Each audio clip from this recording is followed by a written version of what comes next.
Dipersembahkan oleh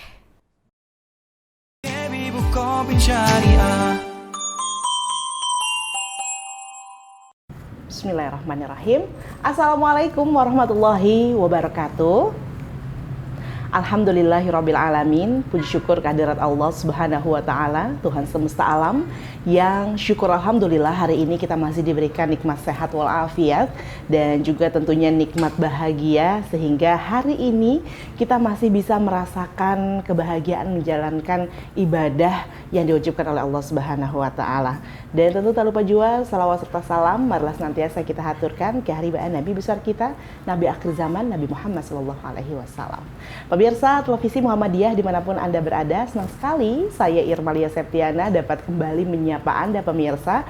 Dan kali ini kita berjumpa dalam program podcast Blewah, yakni belajar lewat dakwah. Masya Allah, yang namanya belajar ini adalah satu kewajiban kita juga sebagai seorang muslim yang harus dimulai dari sejak buayan hingga liang lahat. Jadi artinya tidak pernah ada kata berhenti untuk belajar, dan karena belajar itu adalah sesuatu yang terus berkembang, yang di setiap harinya kita harus selalu menyesuaikan bagaimana dunia ini juga berkembang, hingga akhirnya kita bisa benar-benar mengetahui mana yang baik dan mana yang keliru. Nah, berkaitan dengan perkembangan dunia saat ini pemirsa, sesuai dengan tema podcast yang akan kita perbincangkan bersama dengan Kepala Sekolah dari SMA Muhammadiyah 8 Ciputat, yakni ada Bapak Hafiz Umar SE. Kita akan berbincang terkait dengan edukasi melalui dunia metaverse. Apa sih itu? Sama, saya juga ingin bertanya. Untuk itu kita langsung saja sapa dulu narasumber yang sudah ada di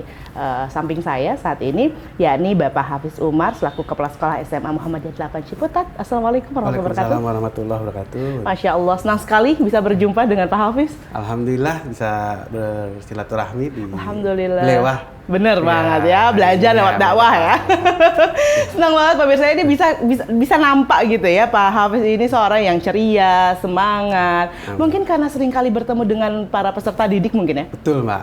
Betul Karena ya? setiap hari, setiap tahun berubah. Benar, selalu berubah, tapi semangat Pak Hafiznya terus sama dan semakin meningkat gitu kan? Betul sekali. Oke, luar biasa. Saat ini sehat ya Pak Hafiz ya? Alhamdulillah. Saya yang sakit juga, kalau misalkan lihat Pak Hafiz kayaknya langsung sehat deh. Alhamdulillah. Diberikan senyuman terbaik oleh Pak Hafiz, Masya Allah. Amin.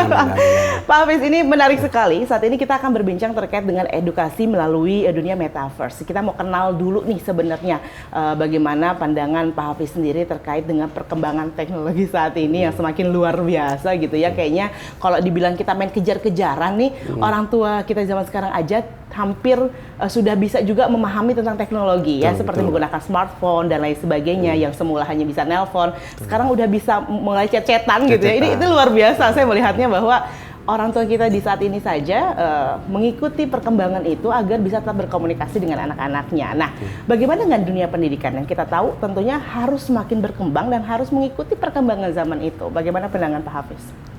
Oke Mbak, yang pertama kita di era teknologi 5.0 ini harus mengikuti perkembangan zaman, terlebih di dunia pendidikan. Benar.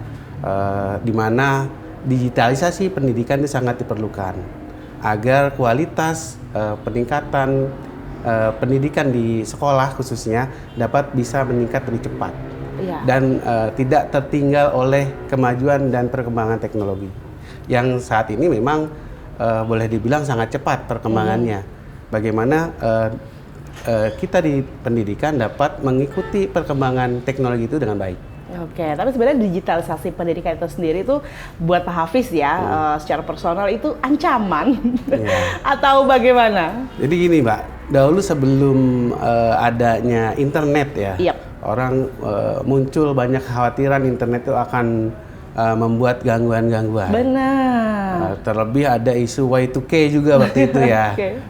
Ini memang bagaimana dulu dikhawatirkan internet itu dapat merusak moral dan lain-lain. Bahkan saat ini jadi sebuah kebutuhan. Benar. Nah, kebutuhan itu juga dapat kita fungsikan walaupun teknologi mempunyai dua sisi. Di satu sisi punya nilai positif, di satu sisi punya nilai negatif. Bagaimana kita sebagai user atau sebagai pengguna menggunakannya ke arah yang positif. Benar-benar. Tapi kalau misalkan dibilang kita tuh selalu ngerasa khawatir, ya bagaimana enggak gitu ya dalam setiap perubahan itu seperti yang Pak Hafiz bilang, pasti ada yang positifnya, pasti juga ada yang negatifnya. Tapi kan kadang-kadang kalau yang dibilang kayak mana yang lebih banyak gitu, kadang-kadang kita suka menimbang juga ya Pak Hafiznya. Tapi dalam perkembangan teknologi, apalagi dalam dunia metaverse ini yang ini kalau kita memahaminya gitu ya, metaverse ini kan kita kayak benar-benar berada di luar semesta gitu ya, gitu kan. Yeah. Jadi kayak apakah ini bisa lebih banyak manfaat dibanding mudarat? Kalau menurut Pak Hafiz gimana? Kalau menurut saya, jadi metaverse ini merupakan bagian dari digitalisasi pendidikan. Baik. Memang pertama kali dikemukakan oleh CEO Facebook, Mark Zuckerberg itu, beliau memfokuskan perusahaannya untuk memajukan teknologi di dunia maya, di mana metaverse itu merupakan ruang yang diciptakan. Iya, benar. Bagaimana menghimpun banyak orang untuk dalam ruang tersebut dengan menggunakan alat bantu digital dalam bentuk biasanya dalam bentuk VR. VR itu virtual reality. Bagaimana kita mengupayakan agar teknologi dapat bermanfaat khususnya di bidang pendidikan. Oke, tapi kok di bidang pendidikan ini kan sebelum adanya teknologi metaverse ini gitu ya.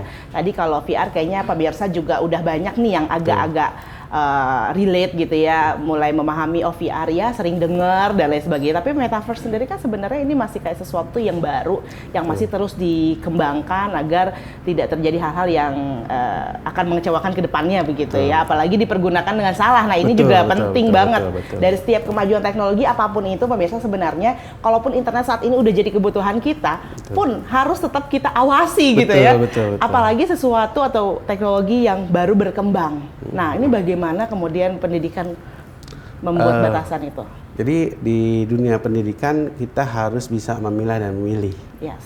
Yang pertama, bagaimana memilih konten-konten yang memang cocok untuk dunia pendidikan. Yang kedua, bagaimana menggunakan teknologi sebagai solusi, bukan menimbulkan masalah. Contohnya, pembelajaran metaverse dapat digunakan untuk beberapa pelajaran. Contohnya beberapa pelajaran atau memang diciptakan untuk mempermudah. Contohnya misalkan bagaimana seorang guru biologi tidak perlu lagi membedah sebuah ikan karena sudah bisa digunakan di metaverse bagian-bagian tubuh ikan. Betul. Atau dari sisi geografi, pelajaran geografi, bagaimana siswa dapat secara langsung bahkan bisa berada di kondisi ketika gunung meletus tanpa harus mengajaknya ke museum. Nah, ini yang memang bagaimana kita menggunakan atau memanfaatkan teknologi untuk pendidikan. Tapi itu keren banget sih, benar-benar. Ya, artinya kayak misalkan kita meminimalisir adanya resiko-resiko yang tak terduga juga sebenarnya. Kayak misalnya pelajaran biologi itu sendiri kan ya banyak hal lah ya yang dijadikan alat bantu. Tapi dengan perkembangan teknologi khususnya metaverse ini kan luar biasanya pemirsa. Bukan hanya mungkin kalau pemirsa membayangkan teknologi metaverse ini digunakan supaya kita tidak benar-benar pada situasi nyatanya gitu ya. Oh cuma segitu, tapi gimana kita bisa ngerasainnya sih? Nah ini hebatnya si metaverse ini ya Pak Hafiz ya. Karena di situ kita bisa benar-benar merasakan dengan alat bantu lainnya lagi. Jadi kayak kalau misalnya kita nyentuh, nggak bisa dong, mungkin ya, nggak bisa dong digantikan kayak kita membedah sesuatu dengan cuma menonton, membayangkan kayak ada di mungkin dulu kita taunya satu karya wisata Planet Hollywood gitu. Ke museum. Museum kayak gitu semacam seperti itu kan kayaknya masih kurang kok gitu. Nah, apa perbedaannya dengan perkembangan teknologi metaverse ini Pak Hafiz? Jadi di metaverse ini kita memberikan solusi contoh banyak sekolah misalkan yang tidak mempunyai laboratorium. Tidak mempunyai fasilitas yang memang bisa mempraktekkan yang seharusnya dipraktekkan. Yang kedua, ruang-ruang ini kan terlebih kemarin di masa COVID-19 kita dibatasi. Misalkan siswa-siswi mau ke museum, nggak bisa. Nah ini alternatif ini memang untuk membantu di dunia pendidikan. Sehingga pemanfaatan metaverse di dunia pendidikan sangat penting di era sekarang ini.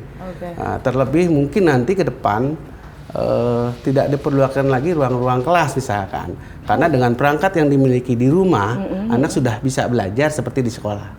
Wow, dahsyat. Ini makin gak ada batasan Iya, sih. Ini betul. bener-bener yang namanya belajar itu dari buayan hingga liang lahat dan gak ada kata berhenti. Betul. Gak ada kata hambatan, aduh gak bisa datang nih karena cuaca, Betul. karena jarak gitu ya. Dan Betul. mudah-mudahan seperti internet ini bisa benar-benar berkembang dengan cepat dan bisa menemukan memang orang-orang yang memerlukan itu gitu ya. Betul. Karena kan sampai dengan sekarang yang namanya teknologi ini sebenarnya hambatannya adalah hanya berlaku atau bisa dinikmati oleh wilayah tertentu atau kalangan tertentu. Lebihnya sih masalah geografis lah ya. Ini masih sangat berpengaruh. Ya, harapan kita nanti mungkin Pak Hafiz juga bisa memberikan solusi gitu. Bagaimana kemudian nanti perkembangan teknologi ini bukan hanya bisa dinikmati oleh siswa-siswi tertentu, bukan hanya bisa dinikmati oleh kalangan tertentu, apalagi daerah tertentu. Itu yang bahaya juga gitu ya, karena semua orang pasti ingin merasakan manfaatnya. Nah, kita mau dengar nanti ya pemirsa bagaimana Pak Hafiz ini memberikan solusi untuk hal tersebut. Sesaat lagi tetaplah bersama dengan kami. Pemirsa, terima kasih Anda kembali bersama dengan kami dalam podcast Blewah Belajar Lewat Dakwah. Wow, luar biasa.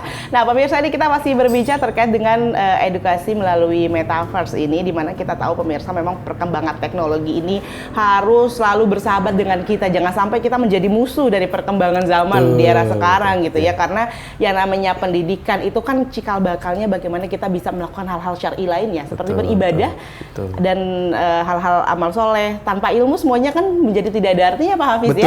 Betul Pak. Jadi kalau misalnya kita bicara tentang aku mau ibadah aja lah, pendidikan mah nomor 2 lah ya. Ini gimana nih Pak Hafiz nih memandangnya? Iya. Jadi gini Mbak, terkait dengan penggunaan metaverse di pendidikan khususnya untuk ibadah, saat ini juga sudah ada bagaimana kita melihat atau dapat tidak perlu ke Mekah misalkan untuk melihat Ka'bah. Nah, karena teknologi virtual reality sudah diciptakan oleh pemerintah Arab Saudi. Masya Allah. Tinggal kita melihat dan menggunakannya saja di kacamata VR yang kita punya. Itu. Yang kedua memang teknologi itu betul-betul diciptakan untuk mempermudah. Bagaimana jaraknya jauh menjadi dekat, yang dekat bisa semakin dekat. Gitu dong, jangan yang dekat menjadi semakin jauh ya Pak Hafiz. Iya betul. Aku sedih loh kalau teknologi bikin yang dekat jadi jauh. Betul. Ya. Yang kedua memang teknologi metaverse memang tidak bisa menggantikan kehangatan, Mbak. Iya. Artinya hubungan guru dengan siswa, siswa dengan siswa. Tetapi dalam teknologi metaverse mereka bertemu dalam bentuk virtual. Gurunya dalam bentuk virtual, siswanya dalam bentuk virtual. Nah, bahkan bisa jadi guru yang mengajar secara virtual tidak mengenal secara langsung siswanya, gitu. Tapi memang apa yang disampaikan ini, teknologi ini memang tidak bisa menggantikan secara fisik di dunia nyata. Tetapi dapat kita gunakan untuk mempermudah agar kita dapat memanfaatkan teknologi dari sisi nilai positif sehingga bisa menciptakan peningkatan pengetahuan yang lebih luas. Setuju banget sih, itu tidak bisa menggantikan kehangatan. Seperti kita chat lah ya, dibandingkan dengan ketemu kayaknya kalau chat 15 menit udah pegel gitu ya, udahlah cukup lah, oke good night ya. Tapi kalau misalnya kita berjumpa bisa dari pagi sampai pagi lagi gitu ya Pak. Memang kehangatannya, suasananya beda. Termasuk kayak tadi yang dijelaskan sama Pak Hafiz juga ada, kita tidak perlu ke Mekah secara langsung untuk mengetahui Ka'bah seperti apa. Walaupun tidak bisa menggantikan nilai ibadahnya. Tidak bisa dikatakan kalau kita udah melalui metaverse kita ke Ka'bah kita udah haji atau umrah, bukan ya. Tapi lebih kepada bagaimana kita mempelajari itu sehingga kelak ketika kita ada kesempatan kita menjadi tamunya Allah Subhanahu wa taala, kita bisa benar-benar memahami itu. Oh, ini yang saya lihat kemarin nih gitu ya. Nggak ada nyasar-nyasar lagi ya Pak Hafiz. Yang kedua bisa menghemat biaya. Benar. Memang ada tempat-tempat yang memang dikhususkan untuk belajar haji dan umroh misalkan. Tapi itu berbiaya. Tetapi dengan media metaverse ini cukup kita lihat di depan mata kita, di handphone kita, di VR kita sudah bisa merasakan berada di sana. Wow, luar biasa sekali. Ini pemirsa kayaknya semakin ingin tahu lebih banyak terkait dengan metaverse gitu ya, dimana nanti mungkin kalau misalkan udah ada metaverse ini di kehidupan sosial kita, nggak ada lagi tuh kata ih sombong deh nggak negor saya, nggak ada ya, karena kayak tiap hari bisa nyegor tuh. Kita bisa bertemu secara virtual gitu ya, menjadi avatar-avatar lucu dan lain sebagainya. Oke, Pak Hafiz, tadi saya sebelum kita break ada pertanyaan di mana kemajuan teknologi ini memang sudah pasti. Tapi lagi-lagi yang namanya kemajuan itu banyak orang yang bisa menikmati, tapi masih ada juga nih isu ya. Masih ada juga yang kemudian tidak bisa menikmati kemajuan teknologi itu. Nah, bagaimana kemudian Pak Hafiz menghadirkan solusi untuk masalah ini? Oke, memang kemajuan teknologi khususnya Mbak di daerah-daerah terpencil yang tidak terjangkau oleh sinyal. Di mana minim teknologi lah, ini bisa bagaimana mensolusikan bagaimana metaverse itu bisa masuk ke sana. Nah, ini diperlukan dukungan-dukungan. Pertama dukungan pemerintah sebagai regulator ya, khususnya di Kementerian Pendidikan Nasional. Yang kedua mungkin dari pihak-pihak lain, perusahaan-perusahaan yang intens untuk memperhatikan dunia pendidikan. Dapat membantu melalui CSR mereka, bagaimana diciptakan. Sepengetahuan saya memang program digitalisasi ini memang sudah dijalankan oleh pemerintah sampai ke daerah-daerah dengan memfasilitasi internet dan lain-lain. Cuma memang ada kantong-kantong daerah tertentu yang memang agak sulit terkait dengan ini. Ini bisa disolusikan dengan dukungan pemerintah dan dukungan dunia usaha. Benar. Nah, bicara tentang perkembangan teknologi, orang tuh selalu kaitnya namanya perkembangan, apalagi teknologi. Kita tahu ya, smartphone semakin berkembang aja, kayaknya harganya semakin mahal. Tapi kalau menurut Pak Hafiz nih, kalau dalam dunia pendidikan ini sesuatu bisa kemudian dimudahkan dengan adanya perkembangan teknologi, begitu ya, terlebih metaverse ini, bisa nggak sih seperti biaya pendidikan misalnya, yang saat ini orang mungkin sudah mulai berteriak gitu. Betul. Ya kan Pak Hafiz ya? Betul. Aku belum merasakan membayar uang sekolah sih, tapi kayaknya banyak di sini ya, para orang tua yang sudah mulai berteriak. Nah, apakah kemudian masalah ini juga bisa, masalah-masalah apa saja selain tadi biaya pendidikan yang kemudian bisa diselesaikan dengan perkembangan teknologi menurut Pak Hafiz? Dari sisi komponen biaya Mbak, di dunia pendidikan ini dengan menggunakan metaverse ini dapat menghemat dan meringankan orang tua sebetulnya. Kenapa demikian? Karena memang secara fisik buku itu sudah tidak diperlukan lagi. Kita bisa menggunakan yang namanya e-book. Benar. Nah, sekarang sudah mulai dalam bentuk digital, sehingga secara fisik juga dapat secara lingkungan ya Mbak, tidak lagi banyak penebangan pohon untuk produksi buku secara fisik. Nah, dengan e-book ini juga siswa tidak perlu lagi untuk memperolehnya di toko-toko buku, dia bisa langsung mendownload dalam hitungan menit. Dan dia bisa memilih mana judul buku dan sebagai referensi. Kalau dulu kita terbatas dengan 1 atau 2. Nah, sekarang bisa referensi sebuah karya, misalkan karya tulis siswa dan siswi, bisa jadi ratusan. Karena referensinya lebih banyak dan prakteknya ini bisa digunakan oleh siswa dan siswi lebih mudah. Dan orang tua jelas lebih terbantu otomatis dengan proses ini, biaya pendidikan bisa ditekan seminimal mungkin. Nanti kita tagih Pak Hafiz ya Pak Biar saya.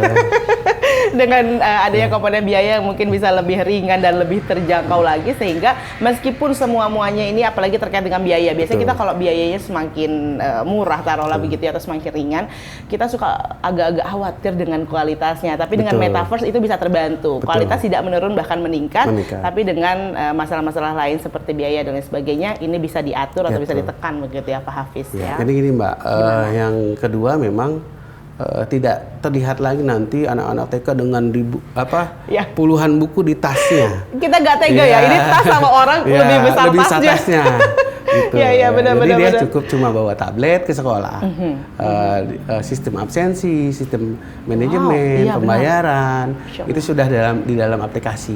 Jadi aplikasi nanti akan terhubung dengan metaverse ini, sehingga orang tua bisa memantau siswa, pembelajaran siswa, bahkan bisa masuk ke dunia metaverse itu. Selebih orang tua itu bisa dikasih akses, Pak. Bisa dikasih akses untuk masuk dunia. Ya sampai nanti anak-anak di metaverse ngapain aja, betul. Ya kan? Saya nggak lihat anak saya. Nah itu bisa tinggal bagaimana kita meramunya, orang tua bisa masuk ke dalam metaverse dengan memberikan akses. Akses itu harus sih, karena kan di yang sekarang ini kan orang tua menunggu menunggu anaknya secara offline gitu kan, melihat langsung anaknya bermain dan lain sebagainya, tahu temannya siapa. Nah ini kan juga jangan sampai nilai-nilai seperti ini hilang juga gitu ya. Nah ini harus dipikirkan oleh pemilik kepentingan tentunya gitu ya, yang bisa mengatur semuanya, membuat ramuan-ramuan seperti yang dikatakan tadi oleh Pak Hafiz, agar semuanya bisa benar-benar tepat tujuan. Itu yang paling penting begitu ya Pak Hafiz. Nah pemirsa, ini makin penasaran tentunya ya, edukasi melalui metaverse yang mana ini banyak banget manfaatnya. Ternyata kalau tadi saya cuma baca dari beberapa artikel, di situ malah timbul kekhawatiran ya, kayak ini orang gimana bisa saling bersilaturahim secara langsung? Ini baru ada chat-chat aja gitu ya, yang nomornya langsung loh. Saya minta nomor Pak Hafiz secara langsung aja, itu bisa mengurangi kedekatan. Kita merasa dekat tapi nggak dekat sebenarnya. Nah, bagaimana kemudian hambatan-hambatan ini bisa diminimalisir Pak Hafiz? Oke, sebetulnya kita balik Mbak. Seandainya Mbak berada di USA, di New York, saya di Indonesia. Apakah bisa secara langsung? Enggak sih. Nah, yang kedua, kalau tidak ada teknologi, apa yang terjadi? Malah makin nggak kenal. Nah, sehingga kita kembali bagaimana kita memfungsikan teknologi, memanfaatkan teknologi untuk kemudahan. Betul. Bukan berarti teknologi menggantikan segalanya. Bukan. Jadi teknologi sebagai pelengkap dari apa yang sudah kita laksanakan secara offline misalkan. Ini bagaimana mempermudah kita untuk terhubung satu dengan yang lain. Kalau kedekatan kehangatan yang saya sampaikan tadi, itu memang sudah selayaknya karena kita di dunia nyata. Gitu. Tapi memang bagaimana teknologi dapat menghubungkan kita, yang saya bilang tadi, yang jauh jadi dekat, yang dekat bisa lebih dekat. Yang dekat bisa lebih dekat, benar banget ya. Pokoknya jangan takut deh sama yang namanya kemajuan teknologi gitu ya Pak Hafiz ya sebenarnya ya. Ini dimulai dari dunia pendidikan karena di situ banyak siswa-siswi yang akan hidup di zaman yang akan datang. Betul. Gitu ya. Jadi semuanya harus dipersiapkan mulai sedini mungkin supaya masa depannya ini lebih cerah, lebih terbuka wawasannya. Jadi sebenarnya kalau bicara tentang kemajuan teknologi yang harus kita siapkan bukan cuma gadgetnya aja, bukan cuma perangkatnya aja, tapi diri kitanya juga ya Pak Hafiz ya. Gimana nih Pak Hafiz? Apa aja harus kita jadi persiapkan? Memang kalau gadget dan perangkat itu bagian dari investasi Mbak. Bagian dari investasi pendidikan, mungkin hanya sekali untuk selamanya misalkan. Beda dengan buku yang dibeli siswa untuk per semester, per tahun, sudah harus berganti, apalagi kalau ada pergantian kurikulum. Aduh. Ini berapa kos yang dikeluarkan untuk orang tua, pemerintah dan lain-lain. Tapi dengan bantuan teknologi, kita menggunakan itu agar bisa mempermudah. Dan anak-anak siswa-siswi memang ada tadi nilai negatifnya, bagaimana siswa kita membatasi sebagai orang tua penggunaan VR. Karena menurut penelitian juga Mbak, penggunaan VR selama 1 jam itu akan dirasakan pegal dan mata agak ada gangguan mata. Nah, untuk mengurangi itu pun penggunaan metaverse ini kan sebagai pelengkap. Misalkan di pelajaran biologi tadi tidak bisa, nggak ada lab nih, ya udah gunakan metaverse, gunakan virtual reality untuk agar siswa juga mengikuti proses itu. Bukan berarti stuck, tidak ada sarana dan lain-lain. Itu sebetulnya Mbak. Jangan sampai juga demikian karena mungkin hal-hal yang lainnya juga masih belum menunjang begitu. Artinya kesehatan semakin kesini malah polusi semakin luar biasa, penyakit juga semakin ada-ada aja gitu. Karena mungkin aktivitasnya juga semakin ada-ada aja gitu. Dulu tuh nggak ada metaverse gitu loh pemirsa, nggak ada gadget yang kemudian sinar blue light dan lain sebagainya. Di sama sekarang semuanya seperti itu. Gitu sama ya. sekali Mbak. Dulu kan sampai di tahun 90-an hampir teknologi handphone tuh banyak belum seperti sekarang. Seperti anak-anak TK atau baru lahir sudah pegang handphone. Gitu kan. Nah, ini memang daripada nangis, Pak. Nah, orang tua daripada nangis, Pak, kedua kita kasih handphone. Nah, ini juga bagaimana apakah Bapak Ibu bisa mengawasi penggunaan handphone atau radiasi dari handphone dan lain-lain. Itu kembali kepada user, kita sebagai pengguna bagaimana memanfaatkan teknologi sebagai atau mempunyai nilai positif. Setuju banget deh. Jadi intinya semuanya itu bergantung pada dari kita lagi pemirsa sebagai pengguna. Apapun bisa berkembang, apapun bisa mengikuti zaman, tapi kitanya juga jangan sampai perkembangan teknologi ini semakin maju gitu ya, informasi juga semakin deras kita terima, tapi kitanya nggak siap untuk terima informasi itu atau kita sendiri nggak siap untuk menghadapi perkembangan zaman itu sendiri. Nah, untuk mempersiapkannya, KBBS punya satu produk yang bisa kalian mulai sedini mungkin. Betul. Ini contohnya ada tabungan simple atau simpanan pelajar yang bisa memudahkan para orang tua atau kita nih sebagai orang dewasa untuk memberikan pandangan yang lain nih pada anak-anak kita, mempersiapkannya sedini mungkin untuk berinvestasi. Jadi melalui KBBS produknya ini tabungan simple ini memberikan kemudahan investasi bagi pelajar kini hingga nanti. Nah pemirsa, kita masih akan lanjutkan lagi perbincangan ini usai jeda, tetaplah bersama dengan kami.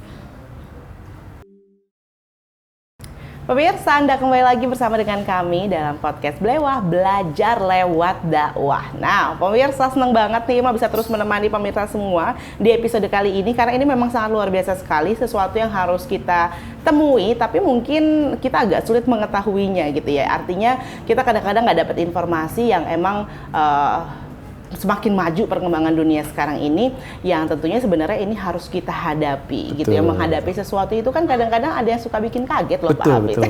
Padahal kita tahu bahwa ini perkembangan zaman tuh sekarang cepet banget loh. Tapi tetap aja ketika kemudian zamannya sudah berkembang, teknologi sudah semakin maju, produknya udah ada, kitanya yang kaget. Ini tuh apa gitu, ini bisa dipakai untuk apa, dan bahkan kayak media sosial aja berkembang media sosial satu, kemudian berkembang lagi dalam media sosial yang lainnya. Ini pemirsa kadang-kadang Irma sendiri aja udah nggak mau main yang ini, yang lama aja dulu gitu ya. Yang lama aja belum tuntas loh gitu kan. Sebelum yang lama itu bener-bener terinstall, hilang aplikasinya, kayaknya kita masih pakai yang lama. Kadang-kadang kitanya loh Pak Hafiz yang agak susah untuk maju. Setuju nggak Pak Hafiz? Setuju Mbak. Mental-mental sekarang. Jadi memang perlu terobosan-terobosan terbaru. Sesungguhnya sudah ada Mbak di KBPPS, Bukopin Syariah. Kami sudah ikut juga di program itu. Ada yang namanya PPOB. Apa itu? Pembayaran siswa dan siswi lewat Bank Bukopin Syariah. Ditambah lagi dengan tabungan siswa, tabungan pelajar yang memang agar dapat mempermudah. Dan orang tua tinggal satu kali klik bisa transfer ke anaknya. Kalau dulu di bank-bank lain sudah ada virtual account, di KBBS Bukopin Syariah sudah sangat maju. Sudah bisa menggunakan aplikasi yang terkoneksi dengan teknologi. Benar banget. Nah tadi seperti saya sampaikan juga ya di segmen sebelum aku menutup segmen kedua tadi ya Pak Hafiz ya, ada yang namanya tabungan simple gitu ya, simpanan pelajar, di mana ini sebenarnya untuk mengedukasi. Nah untuk bicara tentang edukasi itu kan kita sekarang biasanya orang tua itu udah disekolahin, tanggung jawab sekolah sepenuhnya. Tapi sebenarnya bisa dimulai dari orang tua. Nah ini bagaimana? Jadi orang tua dari sisi pembiayaan dapat mengamanahkan Mbak. Biasanya kan uang jajan siswa diberikan secara tunai.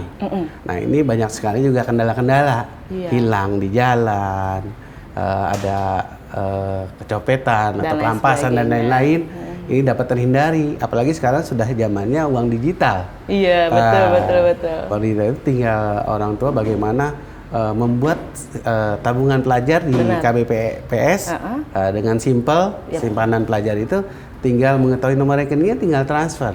Dan simpanan pelajar ini dapat dikonversikan Mbak sebetulnya di beberapa minimarket yang memang bekerja sama dengan Bank Bukopin Syariah. Artinya si anak bisa saja membayar bertransaksi menggunakan kartu ATM-nya Bukopin Syariah. Dan bahkan bukan hanya si anak bisa bertransaksi tadi, itu udah pasti, ditambah orang tua bisa memanage dan melihat gitu ya. Transaksinya itu kemana aja sih? Apa sih yang dijajanin sama anak saya gitu. Itu juga ada pasti track record-nya gitu ya Pak Hafiz ya. Karena merchant-merchantnya juga nanti nggak sembarangan Mbak. Toko-tokonya. Jadi tidak lagi terlihat anak bertransaksi atau jajan sembarangan. Ini kan sudah ada sekolah sehat, kantin sehat. Ini yang terkoneksi dengan Bank Bukopin Syariah. Wow, ini semakin mudah loh. Jadi untuk para siswa-siswi, para pelajar khususnya dia kalau dikatakan aku uang jajannya cuma sedikit gitu ya, nggak ada alasan karena di Simple ini setoran awal dan bulanannya minimal Rp1.000 aja. Murah banget Mbak ya. Gimana sih? Aku juga jadi bingung, bisa nggak kalau usia saya nih pakai Simple aja.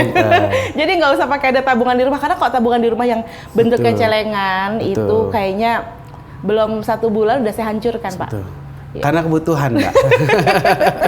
Aduh, Pak Hafiz bisa aja. Iya, tapi betul lah. Ini artinya kita bagaimana bisa ya namanya orang tua di zaman sekarang tentunya ingin sekali bisa benar-benar memantau anaknya. Tapi anak zaman sekarang nggak bisa dong terlalu diawasi gitu ya. Tapi dengan adanya ini kita punya akses dan sebenarnya kita bisa mengawasi tanpa diawasi. Tanpa merasa diawasi si anak. Luar biasa sekali. Inilah pemirsa, ayo langsung aja yuk bukain tabungan Simple di KBBS untuk anak-anak Anda karena semuanya ini serba murah banget, super terjangkau banget dan ini pasti bisa diikuti oleh kalian semuanya. Atau para pelajar mau dong mah aku dibukain, bisa banget ya, minta aja langsung sama orang tuanya. Aku ngajarin minta sama orang tua. Boleh ya? Yang kedua, kalau buka rekening kan harus punya identitas KTP. Iya. Nah, ini kendala di tingkat pelajar, Mbak. Tetapi KBPS Bukopin Syariah memberikan solusi dengan tabungan Simple ini agar siswa dan siswi bisa mempunyai rekening tabungan sebelum mempunyai identitas, karena memang siswa dan siswi belum semuanya yang punya identitas ya umurnya masih di bawah 18 tahun. Ya, yang Simple ini aja Pak bisa dimulai dari siswa PAUD. Siap Bu. Ini luar biasa ya. Jadi benar-benar harus dimulai sedini mungkin. Karena yang namanya belajar itu pemirsa, tadi saya bilang saya selalu mengulang-ulang namanya belajar itu dimulai dari buayan. Artinya benar-benar nggak ada batasan usia. Dari sejak kapan sih bisa menerima reaksi-reaksi dan lain sebagainya. Bahkan kan kalau dalam Islam sendiri kita bisa mulai menstimulus sejak dari kandungan gitu ya. Jadi kalau misalkan kalau kandungan aja yang mana kita belum melihat wujudnya pemirsa, ditambah kalau misalnya secara usia dini PAUD aja itu udah bisa banget kita ajarin dan ini benar-benar mengedukasi anak supaya mungkin lebih hemat bagaimana memanage dan lain sebagainya sehingga dirinya secara mental juga bisa siap gitu ya. Tapi bicara pendidikan Pak Hafiz, ini sebenarnya apa sih hambatan di dunia pendidikan di era sekarang melihat bukan hanya teknologinya aja yang maju, tapi karakter manusianya juga semakin beragam. Nah, boleh Pak Hafiz ceritakan? Kayaknya langsung senyumnya berbeda nih. Iya. Jadi gini, permasalahan sosial di masyarakat itu kan memang sepenuhnya bermuara di pendidikan. Bagaimana karakter-karakter pendidikan itu dimulai dari keluarga, sekolah, lingkungan. Ini dapat membentuk karakter seseorang.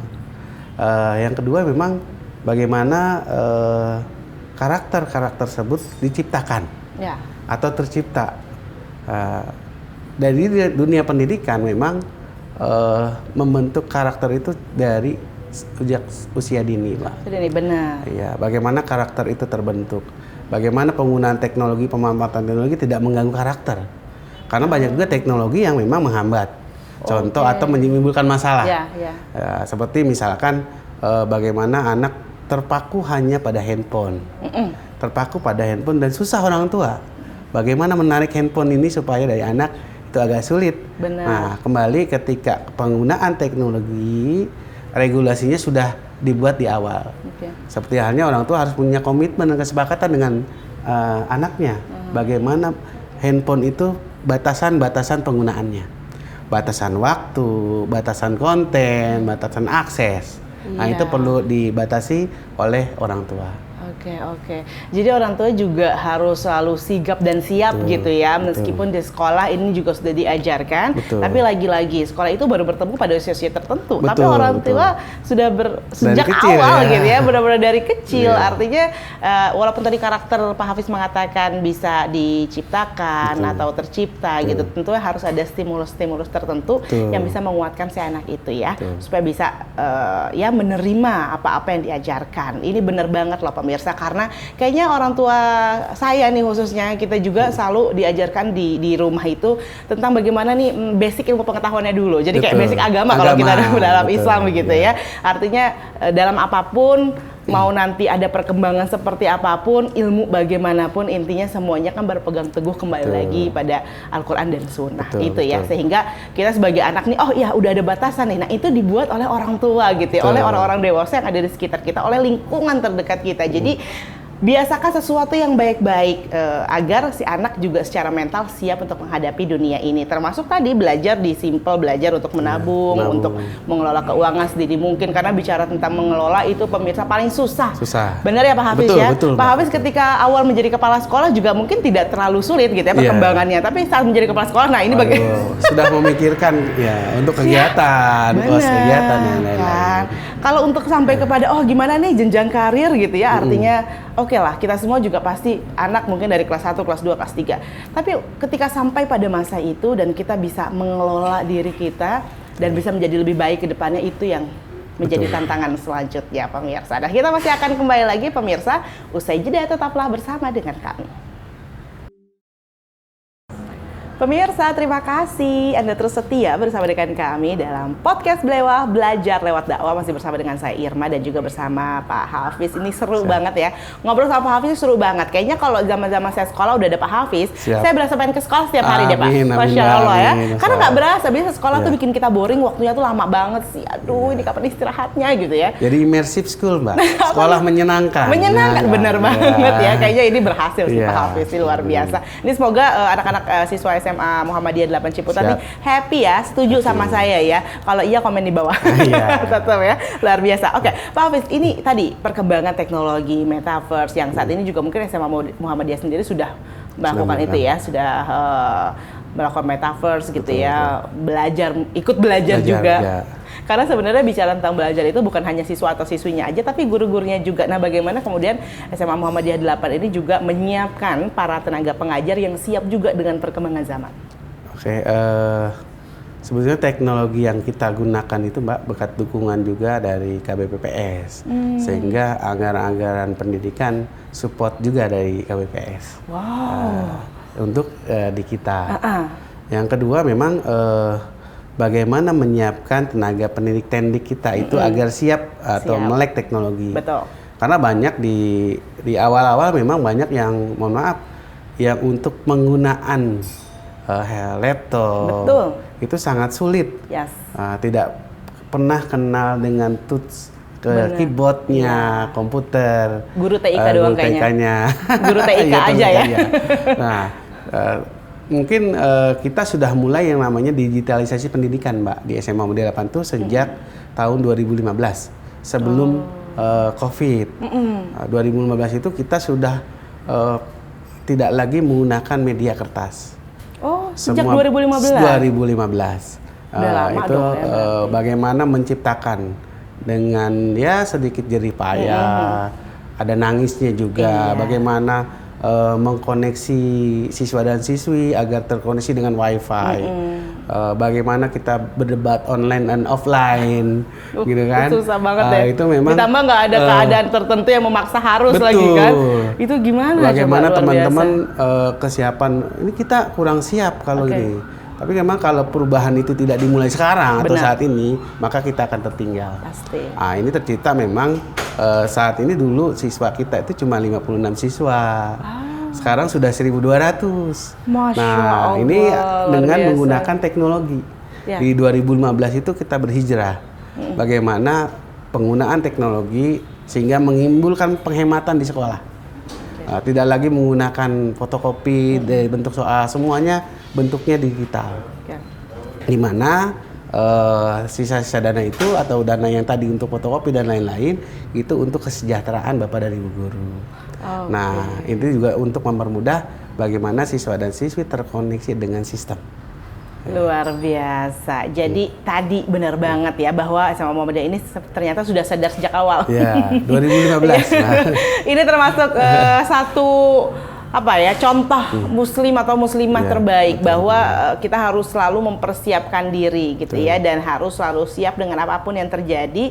Dan luar biasa ini pandangannya jauh ke depan. Ini di 2015 kita kayaknya masih main apa ya di sana, bekel mungkin ya. Betul, Pak. Tapi ini sudah memikirkan dan ternyata takdir benar. Betul, ya. Karena memang teknologi kan tidak bisa kita bendung, Mbak. Gitu. Jadi pemanfaatan teknologi saya bilang tadi agar bisa mempermudah, memperindah. Jadi penggunaan teknologi ini walaupun di satu sisi punya nilai negatif, tapi kembali kepada kita sebagai user. bagaimana memanfaatkan teknologi itu untuk perkembangan, untuk proses pengetahuan yang lebih luas, dan bagaimana pemanfaatannya agar kita lebih efektif dan efisien khususnya dalam penggunaan pembiayaan. Dalam hal pembiayaan itu sendiri ya. Ini luar biasa sih, karena apapun yang terjadi sebenarnya pemirsa yang paling penting adalah pengawasan ya. Termasuk dimanapun kita menitipkan anak untuk belajar, itu juga yang paling penting adalah pengawasan gitu ya. Mau itu di sekolah ya, mungkin yang pulang pergi biasa gitu ya, atau di boarding school, semuanya itu memerlukan pengawasan. Atau bahkan anak-anak yang ada di rumah aja itu juga perlu pengawasan. Betul, karena orang tua gini Mbak, karena orang tua itu ingin siswanya atau anaknya safety. Pasti. Bagaimana bisa aman berada di sekolah. Tanpa ada bantuan dan dukungan teknologi itu nggak mungkin. Karena saat ini misalkan setiap di sekolah kita sudah sepenuhnya terakses oleh CCTV. Jadi orang tua bisa juga meminta akses. Misalkan untuk melihat anaknya ada di kelas atau tidak, atau dengan menggunakan aplikasi. Nah, aplikasi di Muhammadiyah juga sudah ada aplikasi yang memang yang memang bisa memantau siswa-siswinya berada di sekolah atau tidak. Yang lokasi gitu aplikasinya di mana. Nah ini memang juga perlu kita kembangkan. Nah ini memang bagaimana orang tua bisa tahu, bisa safety anaknya berada di sekolah. Karena tidak jarang juga yang kita lihat kasus-kasus di belakangan ini adanya kegiatan di pesantren, di sekolah, itu karena memang pengawasan yang kurang. Karena memang bapak dan ibu dewan guru ini kan bukan robot. Betul. Nah itu ya, robot. Jadi mereka juga harus bisa mengimprovisasi bagaimana mengatasi permasalahan-permasalahan yang ada di siswa di sekolah. Betul banget. Ditambah bapak dan ibu guru ini nggak seusia anak-anak siswa dan siswi yang diajar loh. Jadi tenaganya juga beda kan sebenarnya. Tapi ketika si anak memiliki rasa hormat, memiliki rasa hormat guru gitu, sayang guru, mereka juga pasti akan mentaati peraturan-peraturan yang sudah dibuat. Nah ini yang dibangun juga saya yakin oleh SMA Muhammadiyah 8 untuk membangun karakter juga ya. Betul, ini yang kita menganggap siswa yang masuk ke SMA 8 bagian dari amanah yang dititipkan oleh orang tua kepada SMA 8, khususnya perguruan Muhammadiyah umumnya. Masya Allah, luar biasa. Di sekolah-sekolah Muhammadiyah itu siswa yang masuk itu amanah Mbak, dan sekaligus jadi kadernya Muhammadiyah. Jadi kita jaga betul bagaimana siswa dan siswi agar bisa bersekolah dengan tenang, menjadi sekolah yang menyenangkan bagi siswa dan siswi, sehingga siswa ketika merasa nyaman bisa belajar dengan baik. Dan orang tua juga apabila pelayanannya sangat baik, nanti akan merasa terpuaskan dan mempercayakan pendidikan anak-anaknya kepada sekolah-sekolah Muhammadiyah. Tentu, setuju banget sih Pak Hafiz. Itu yang harus diutamakan adalah perasaan nyaman dan aman. Nyaman untuk siswanya belajar dan aman untuk para orang tua menitipkan para anaknya bersekolah atau melakukan pendidikan di sekolah-sekolah Muhammadiyah khususnya. Nah, bicara tentang aman dan nyaman, ini kalau aman dan nyaman itu kan kayaknya gimana ya, butuh banyak hal-hal gitu ya, agar kita benar-benar bisa merasakan itu. Jangan sampai cuma kayak untuk sekedar formalitas, tapi sebenarnya kita juga takut. Kayak mau nggak mau sih harus ke sekolah, tapi sebenarnya sekolahnya juga kita ragu dan lain sebagainya. Atau kita mau sekolah, tapi hidup ini juga seperti itu ya Pak Hafiz ya, bahwa menjalani kehidupan ini tuh kita tuh pengennya tenang, kita bekerja, punya tabungan, sampai dengan nanti anak itu, ketika anak lagi semangat-semangatnya belajar, kita bisa melakukan biaya pendidikan itu juga gitu ya, memberikan biaya pendidikan. Apalagi zaman sekarang semakin maju, biaya pendidikan juga semakin tinggi. Nah ini, ada nggak sih kayak rencana pendidikan juga yang bisa diatur oleh SMA Muhammadiyah 8 juga KBBS untuk rencana biaya pendidikan para orang tua bagi para anak-anaknya? Ya, jadi SMA Muhammadiyah 8 Ciputat sudah kurang lebih 3 tahun sudah bekerja sama dengan KBPS kaitan dengan pembiayaan pendidikan. Konten-konten yang dimiliki oleh KBPS sudah terintegrasi dengan sistem yang ada di sekolah kami dan di beberapa sekolah Muhammadiyah. Seperti halnya kita punya minimarket Fasmat, Fastabikul Khairatmat. Nah itu bisa digunakan PPOB Bank Bukopin Syariah masuk di sana. termasuk siswa sudah bisa berbelanja dengan menggunakan ATM-nya Bank Bukopin Syariah, tadi simple, simpanan pelajar dan lain-lain. Ini sepenuhnya, bahkan untuk gurunya Mbak ya, itu sudah kita menggunakan payroll di KBPS. Jadi tidak lagi transaksinya manual. Semua cashless semua. Nggak usah repot-repot akhir bulan siapin amplop ya. Tanggal 1 Bapak Ibu gurunya sudah langsung masuk. Sudah masuk ya. Luar biasa. Gitu. Ini karena penting katanya kan kalau kita mau menggaji atau mempekerjakan seseorang, bayarlah gajinya sebelum keringatnya kering. Nah ini kayaknya jangankan keringatnya kering, masih basah-basah bisa juga cek loh ya Bapak Ibu guru ya. Ini luar biasa sekali KBBS memberikan sebuah produk yang kekinian gitu yang memudahkan dan membuat nyaman dan aman tentunya. Termasuk tadi yang saya bilang ada rencana pendidikan, tabungan rencana pendidikan pemirsa, yang ternyata juga kalau untuk yang bersekolah di SMA Muhammadiyah 8 kayaknya mudah sekali mendapatkan aksesnya terkait dengan itu. Tapi untuk para pemirsa yang juga ingin mengetahui apa sih itu rencana pendidikan, tabungan rencana pendidikan itu semacam apa sih? Ini bisa langsung aja nanti ditanyakan kepada Bukopin Syariah yang pastinya syariah begitu ya. Ini yang paling penting, yang pastinya syariah, karena itu juga salah satu hal yang harus kita pertimbangkan dalam memilah dan memilih sesuatu. Termasuk dengan pendidikan juga tempatnya kita harus percaya bahwa itu pendidikannya walaupun kita belajar untuk urusan-urusan dunia, secara urusan-urusan syar'inya itu juga diutamakan. Nah ini bagaimana dengan Muhammadiyah 8? Jadi memang Mbak di aplikasi Bank Bukopin Syariah itu ada zakat. Masya Allah, itulah kenapa Muhammadiyah 8 juga bekerja sama dengan KBBS ini ya. KBBS. Yang kedua memang kita juga secara organisasi ada lembaga-lembaga yang memang bekerja sama, khususnya untuk bagaimana Bank Syariah Bukopin ini bisa juga mengajarkan kami di dunia pendidikan bagaimana melaksanakan transaksi secara syariah, gitu.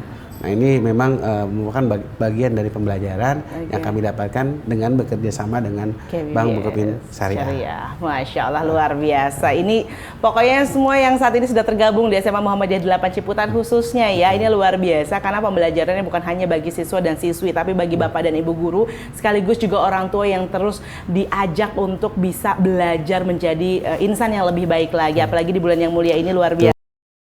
Kita bisa terus menjadi insan yang lebih baik bahkan dari hari kemarin untuk hari esok nanti. Pak Hafiz luar biasa, sukses terus dan terus semangat ya. Buat formula-formula luar biasa bagi para peserta didik agar bisa melihat masa depan yang lebih cemerlang lagi. Sukses terus, mohon maaf jika ada kesalahan ya Pak Hafiz ya. Terima kasih Mbak. Senang bisa berjumpa lagi insya Allah nanti di lain kesempatan. Dan pemirsa televisi Muhammadiyah dimanapun Anda berada, terima kasih sudah menyaksikan program ini. Semoga Anda terinspirasi, semoga kita sehat selalu. Sampai jumpa pada episode selanjutnya. Assalamualaikum warahmatullahi wabarakatuh.